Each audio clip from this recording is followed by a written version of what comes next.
अजितदादांना खऱ्या अर्थाने श्रद्धांजली द्यायची असेल तर राष्ट्रवादी काँग्रेसने उभ्या केलेल्या जिल्हा परिषदेच्या आणि पंचायत समितीच्या सर्व उमेदवारांना इंदापूरकरांनी मतदान करावं असं आवाहन राज्याचे कृषी मंत्री दत्तात्रय भरणे यांनी काटी येथील जाहीर सभेमध्ये केलंय।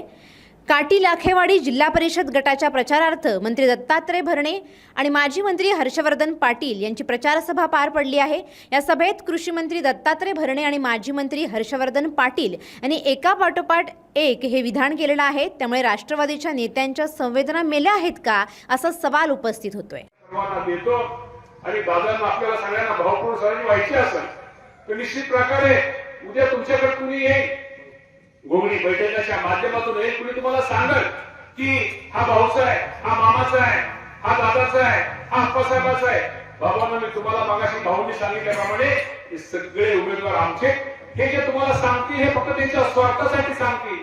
तुमच्यामध्ये कुठेतरी मतभेद होण्यावर, तुमच्यामध्ये कुठेतरी एकामेकांमध्ये काहीतरी गैरसमज निर्माण होईल असं सांगतील, परंतु तुम्हाला खरंच मी तुम्हाला प्रामाणिकपणे सांगतो हे 24 उमेदवार हे अजितदादा पवार साहेबांचे आहेत।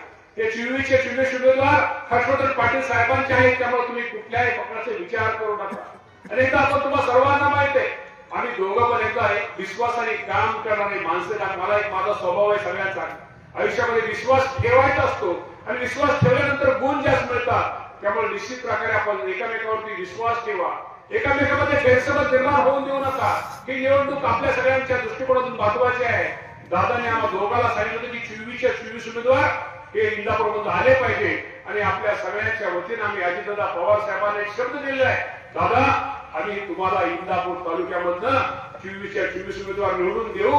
हा आमच्या दोघांचा शब्द तुम्हा सर्वांना खरा करायचा असेल, दादांना आपल्याला खरी श्रद्धांजली व्हायची असेल ते 24 उमेदवाराकडे बघू नका, फक्त तुम्ही घड्याळाकडे बघा। आज ढोले सरांसारखे झेडपीचा उमेदवार या भागात दिलेला आहे, चांगलं काम करणारा माणूस आहे। भविष्यामध्ये हा माणूस चांगला अजून काम कर। बाबूराव 80% पर्यंत मतदार आलेले सगळेच कार्यकर्ते तिथे सगळ्या कालच निर्वागीला होतो रात्री, आणि निर्वागीची सगळी लोक आहेत तिथं। रात्री निर्वागीला मी त्यांना सगळ्याला सांगितलं की बाबा असं असं सगळं आपल्याला करायचंय, कुणी येईल काय अपप्रचार करेल, काय गैरसमज करेल, काही अफवा उठतील, काय लक्षात ठेवू नका। आपण सर्वांनी घड्याळ ह्या चित्रासमोर बटन दाबून या सगळ्या उमेदवारांना आपण विजय करा आणि दादांना खऱ्या अर्थाने श्रद्धांजली आपण अर्पण करूया। एवढंच भावपूर्ण श्रद्धांजली या ठिकाणी अर्पण करू।